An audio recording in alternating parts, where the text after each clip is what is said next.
Hi y'all.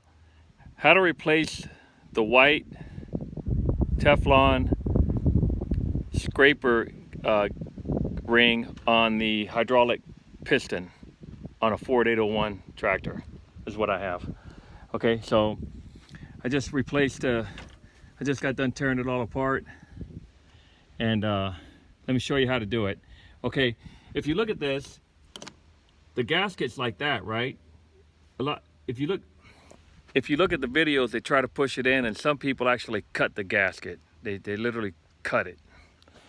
Okay, well, you don't have to do that. So this is what the gasket looks like, that, right? Now, I bought a separate gasket. If you buy it in the kit, if you buy the kit, the gasket comes in the kit. But I wanted the Teflon gasket because I think it'll last longer. So anyways, it's the same size and it fits like that, right? But it won't go in. So a lot of people get frustrated. And I saw one where they cut it. But what you do is, you take one, you need two people, or you can do it yourself. You take one guy and you hold the screwdriver here really strong, right? And then while you're holding it strong, just like you're putting on a tire, you take your other screwdriver. Now this one's stationary right here, okay? And you're gonna just walk it around and hold it down and stretch it. You're literally gonna stretch that Teflon like that. See that? You're gonna stretch. You're gonna stretch it. See, look. You're gonna stretch it. This is made out of some kind of cheap rubber. That's why I didn't want to use it. But you have the other screwdriver in there, and you're gonna stretch it. And then when you're stretching it, you push in like that. And then the other one will just go right in across. You'll be able to stretch it across with the screwdriver. You just be able to stretch it all the way across. I might be able to get it like this. Look. Oh yeah, that's working. You just stretch it across like that. It's hard doing it with one hand. And eventually, you'll get the whole thing in there. I'm kind of trying to do it with one hand. Hang on. I'm trying to do it with one hand. You're gonna get the whole.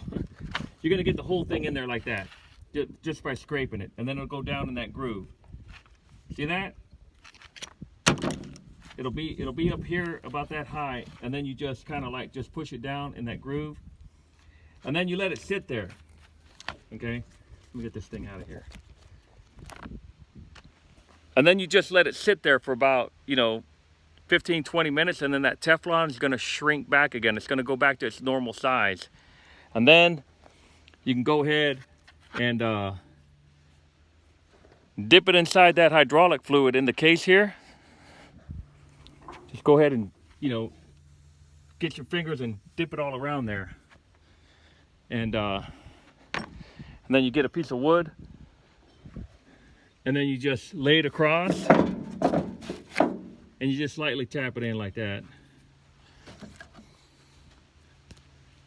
Tap it real light with the hammer. This is not the wood I used. I found a plain piece of wood. But anyways, this one right here is a little scored up. The cylinder was a little scored. I was having trouble. It'd take a little while to build up pressure to lift that hydraulic, but it just lifts right up now. Let me show you. Maybe I can get it started. Hang on. Well, I don't think it's safe to start it right now. But anyways, you get the point. All right, see y'all later.